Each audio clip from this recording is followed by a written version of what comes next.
here with Terry on a mystery venture in Victoria.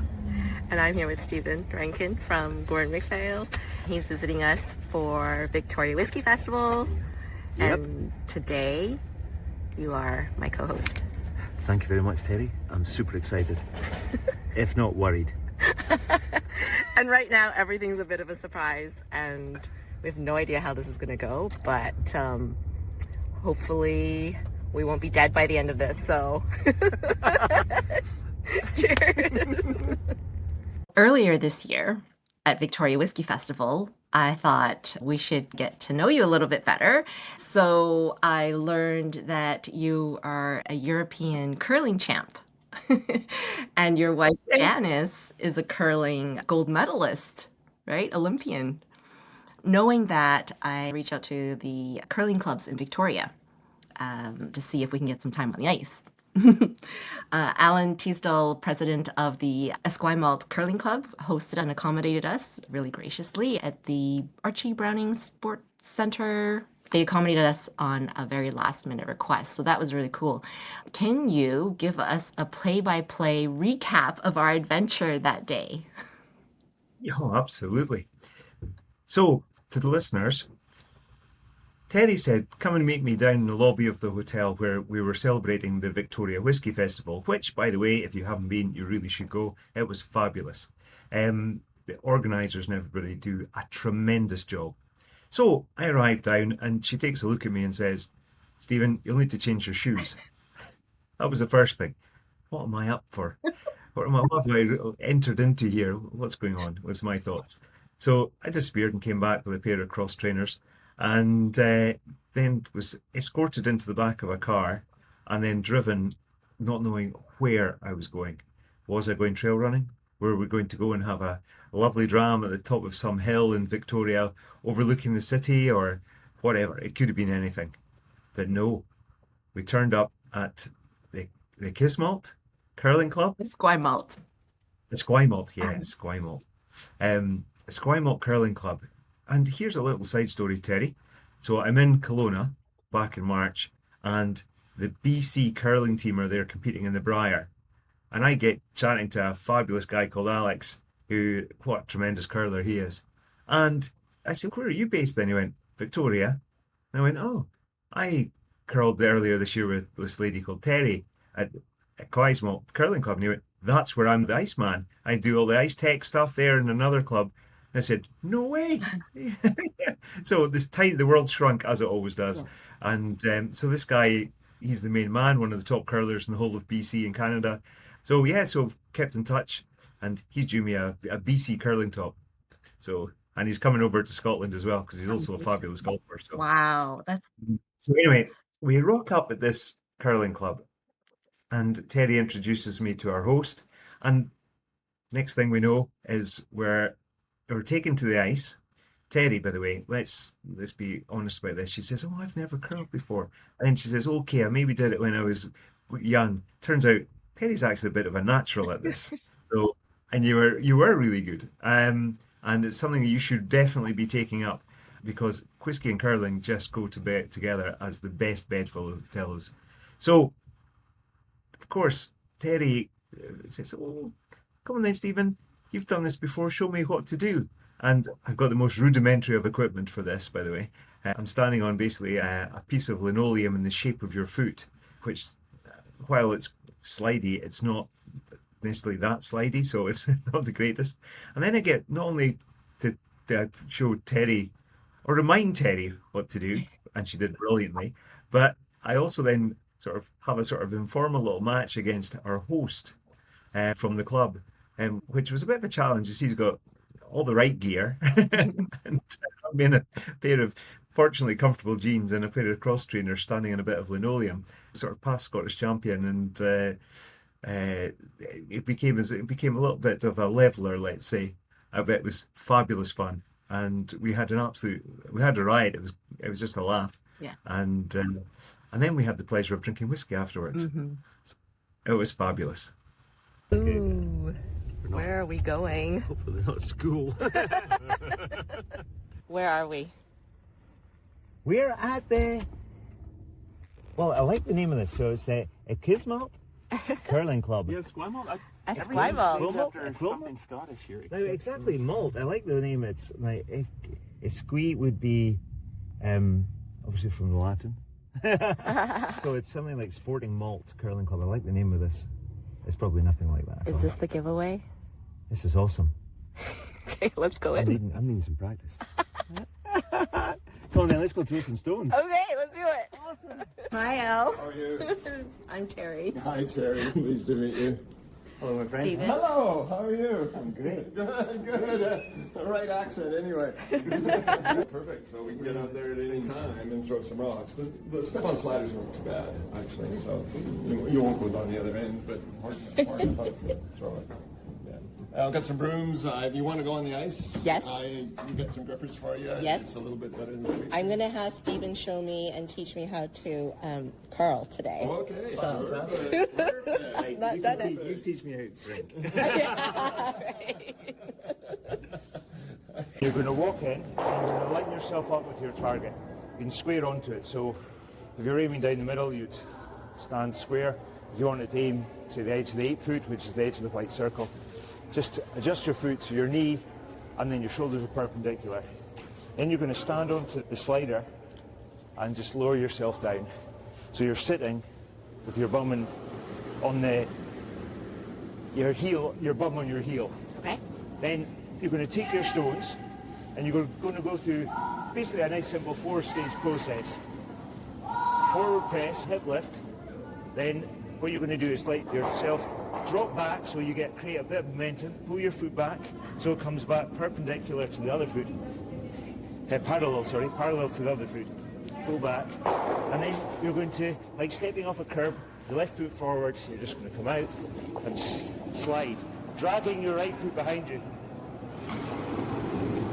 Then you step off that, and so you're always standing onto your grippy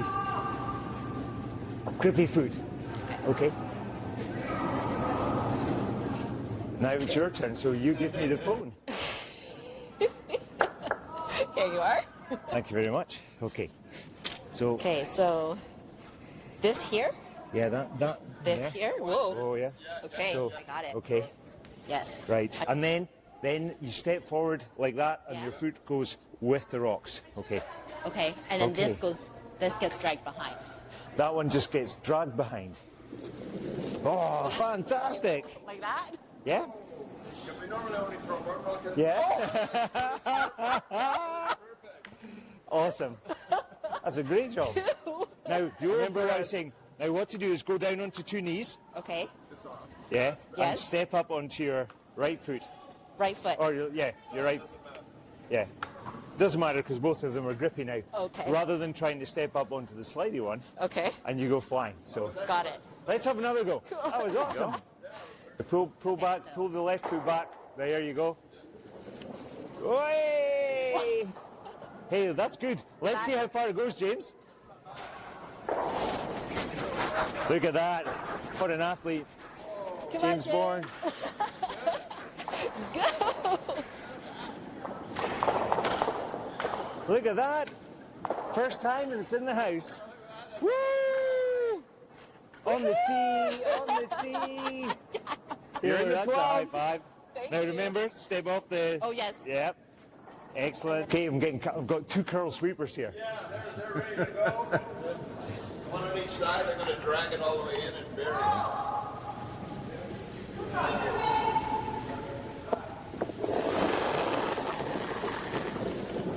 Whoa! And what am I supposed to do? Just this? There you go. Go right in front of where it's traveling. Then how do you not hit each other? Okay, let it go. Let it go.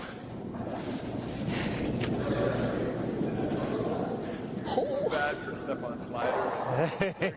Third rock. Excellent. Woohoo! There we go. That's fun for you. That was good fun. Yeah. So much fun.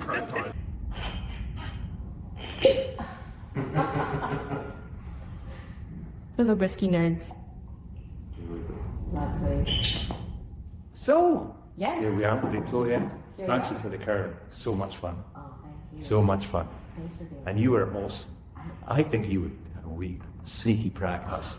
I wish. What are we drinking? We're drinking a Longmorn 1996 Connoisseur's Choice, 54.5%. It's older than all of us. It's 27 years old, way older than you now. And it's 54.8%. Now, this is single cask. It was a refill American hogshead. Now, that is a funny term. A refill American hogshead. So, American oak, which will give us a lot of sweetness. But the way they make this type of cask is they would have taken 5 bourbon barrels, split them down, or we've come across already broken down, and the quantity of stage to make 5 barrels, which of course 200 litres should give us 1,000 litres in total.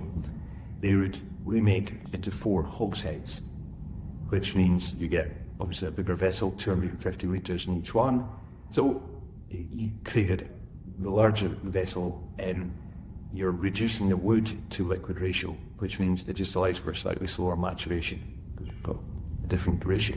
The other thing, of course, is that we've also getting second time of use, which means it's not going to have much fresh wood come through and the flavour show important. So, anyway, what do you think? Let's try it. It smells amazing. Tell us this kind of that smells really good. So, on the start of February, in the year 2000, that I started at Gordon MacPhail. And the thing is, at Gordon MacPhail, the first thing you do is you follow what we call basically the leadership stroke management development program. And I was the first to go through it. The third generation needs to take all the credit for this because they spent a huge amount of time working out how the best way for Gordon MacPhail to remain an independent family business. And that's something that was important to us. In doing so, they created this course, and it's not just for family, others can come in and do it if the opportunity is there at the time. The first thing we do is we learn how to make Scotch whisky. And we had Benromach, opened in 1998, having a bottle site in 1992. So yeah, there was a movie we do the flashback thing, and because in 1993, just after we purchased it, I was studying at university and I came home for the summer holidays, and instead of going and dropping into the job I'd normally do through holidays, I worked at Benromach Distillery. It was 4 walls and a roof, and myself, my grandfather, and a lovely man called John Taylor, who was a great friend of my grandfather's, we laboured around the site, taking down anything that was rotting and crumbling and falling apart, including the front warehouse that we took down and grew the site. Put up all the fencing around the site, which is still there today. While we were working out the design for what Benromach was to become, we prepared the building ready so the contractors do come in. You know what, if we have employed somebody to Europe, it would have cost quite a lot of money there. There was free labour. Now, I don't use the term young in this because the combined age of the 3 of us at that point was 171 years. And I was 21. Okay. So my grandfather and John were 75 years old at that time. So my grandfather was 74, John was 75. So it was 170 years is that. I must have been 20, was it 22? It must have been 22. Was it just you and And the 2 of them. the 2 of them? Yeah. It was fantastic. Learned so much because, yeah, I was the young one, but they would explain and tell me, teach me how to do things. A lot of things that, you know, a lot of folk just would never get. It's these lessons in life, how to do certain things, and very hands-on. And it was wonderful. I saw Benromach as a blank canvas. And so it's just so exciting to see what then came of it. So, yeah. Well, some of my favorite whiskeys come from there. So when you were working there, did you get to participate in the mashing and... Yeah, everything. So in 2000, and I mean everything. So I finished up as a QS, and I was working with a guy from South Africa who headed up the construction program for a very large Swedish furniture company. He was just being promoted to come across to North America and be the head of construction development for the brand across Canada and the US. And I moved back up north and started at Benromach Distillery. And we caught up that week and he said, what have you been doing? And I said, well, on Monday, there was snow on the ground. I put on warm clothes, I put on an old jumper, and turned up, we got a boiler suit, put it on. And the first thing I did was sweep the floors. And then I worked my way around on the shoulder of Bob Murray and Keith Cruikshank and learned every single step of how to make whiskey. And then we went out to the maltsters and did that. We did loads of projects through the spring, which comes down from Chalperton Farm, and using some of my surveying skills, just helping assess the quality of that in terms of the actual, the pipe, the roof and everything. We did some work around the Sanker Law, the incoming spring water and pipe. We're always checking flow rates and you need everything to do with it. From taking in the mash to, and we Benromach, everything's done by hand. So adding yeast, we use 2 types of yeast, so adding yeast by hand and controlling the cells and taking the cut points and everything. And every day recording with my hand, still done that way today. It was just fantastic. You can always not get a better distillery to learn how to make whiskey. It was wonderful. And then we follow the whiskey. So into the next step is we split it in the storeroom where it then goes into casks, and then the solid room, and then from there into the warehouse is split. At that point we start then learning about the wood. That's where, that time, it was my Uncle Ian and Ewan McIntosh. So then sitting on their coattails and getting the very best of education from them all about our wood policy, because, as my grandfather says, the wood that makes the whiskey. And these are relationships that go back 100 years with the people and the families that run the line. So what is Williams and Humbert today, the other bodegas down the street, but also the Speyside and Cooperage as well, which was back when it was owned by the Taylor family. It's changed ownership now, but only in the last 8 to 10 years. And so spending time learning all about the wood was so important. And then you follow the whiskey into the warehouse, where at MacPhail we've got the most sensational warehouse and with a who's who of whiskey in it and everything from new mix to it. That's the golden rule of port in MacPhail. So you do that. As you touch on it, Benromach is quite unique in a way because we've followed a first roll policy since we opened it. So always using the very finest first roll sherry casks, both hogsheads and butts, and varying to European and American oak. And then using first roll barrels as well. Because it's such a small distillery, I think we started making only 130,000 litres. And if you think about today, 130,000 litres, some folk would make in a day. We upped it, we now make about 500,000 litres. So for the big guys, that's what making about 4.5, 5 days. So we're still small.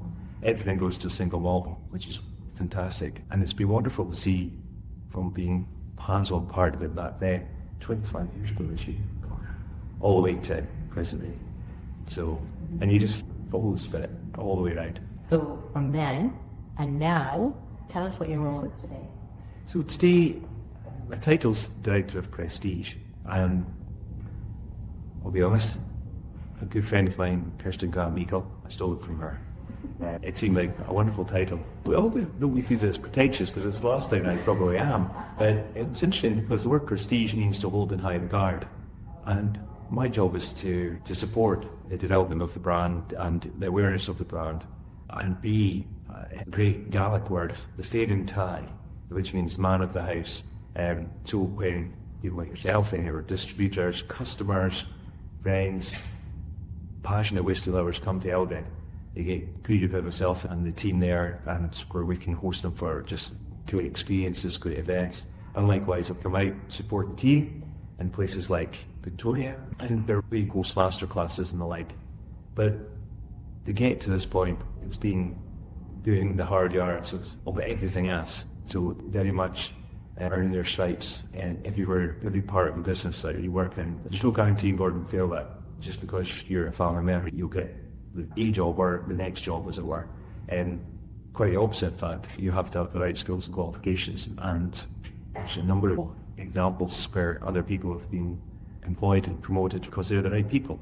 And that's the important thing. It's about everybody doing the right job and being trained and skilled to do it. And it's really important in a family business like ours that you have to earn the respect of the people you work with, because that's how family businesses can fail. And that's the last thing we want. The broad shoulders that you don't want to have 130 years come to the end of your watch. And what your kids, do you think they want to be part of it? I think my eldest Jamie does. He's 21. He's God, this is where I guess you can get that emotional, because you know what? They're absolutely fantastic. And I have a huge amount of pride in them.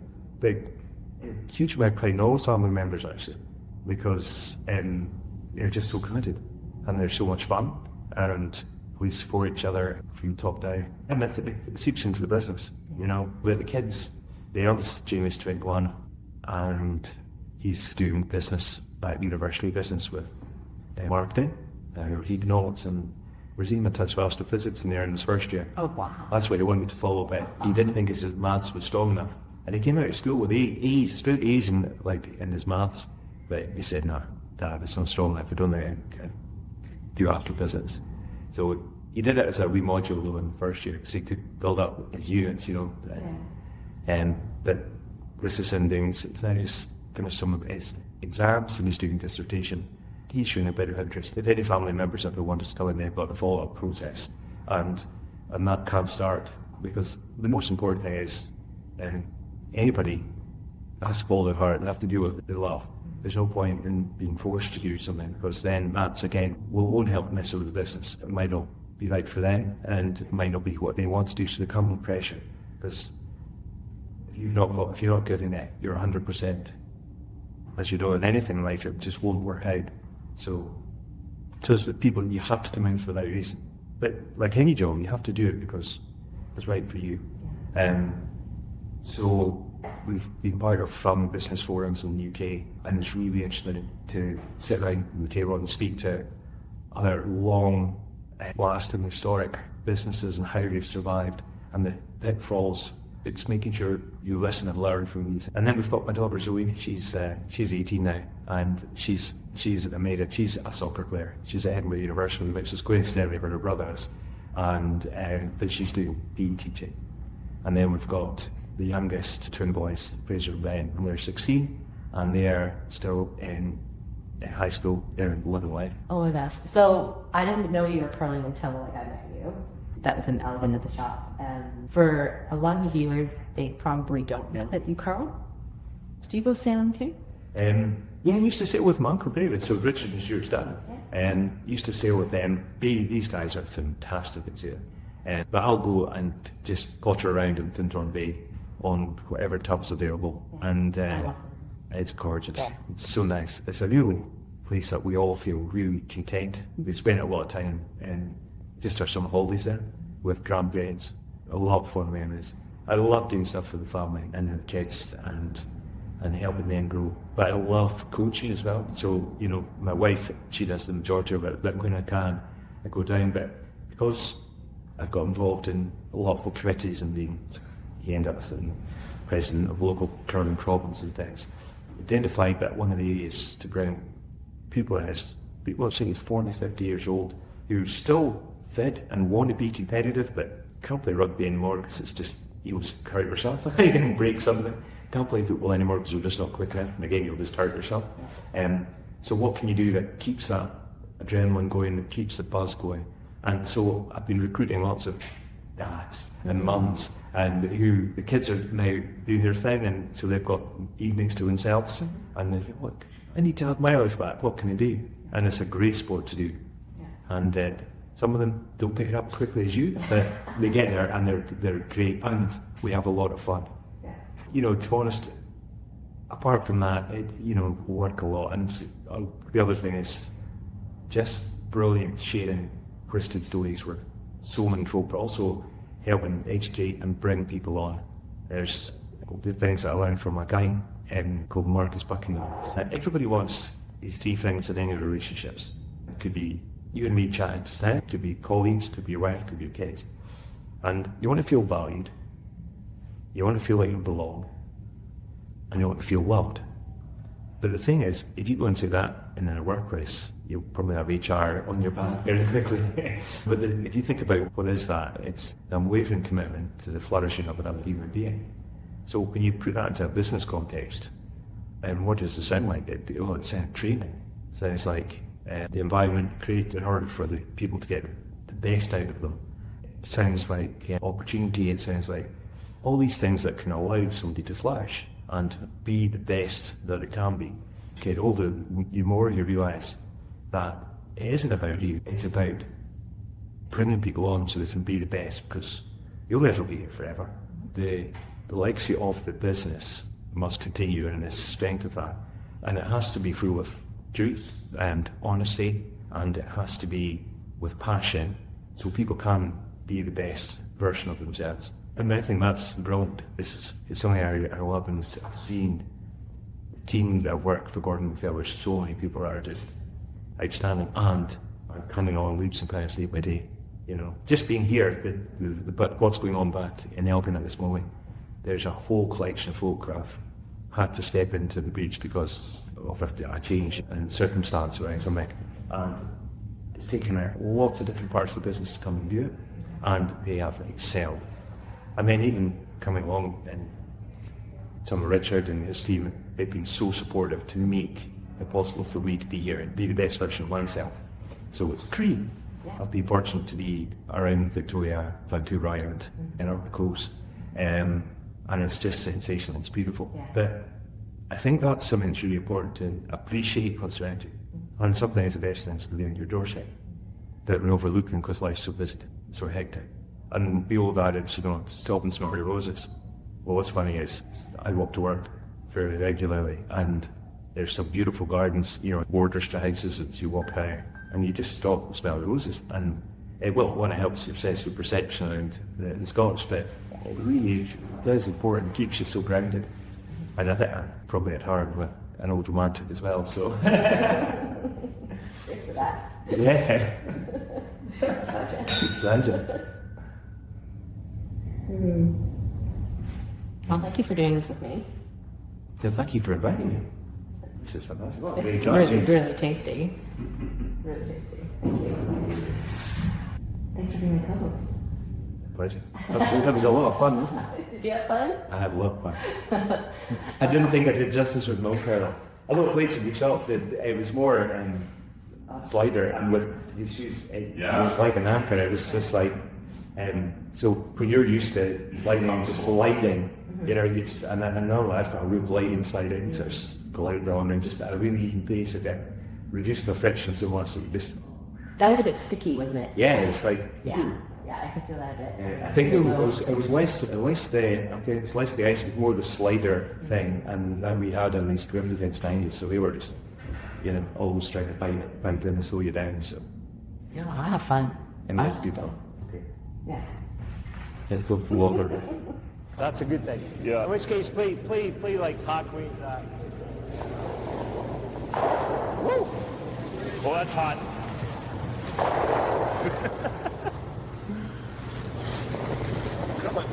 Yeah, I don't think he needs me. Maybe a wee bit, actually. Here it goes. Woo!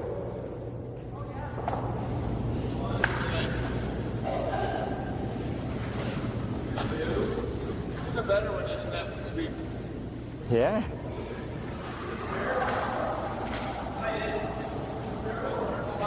I think you lose the shooter, so and you jam. If you go for the double, you jam, or you jam. I think. Yeah. You would. You would get the What's the pressure like in that big gauge?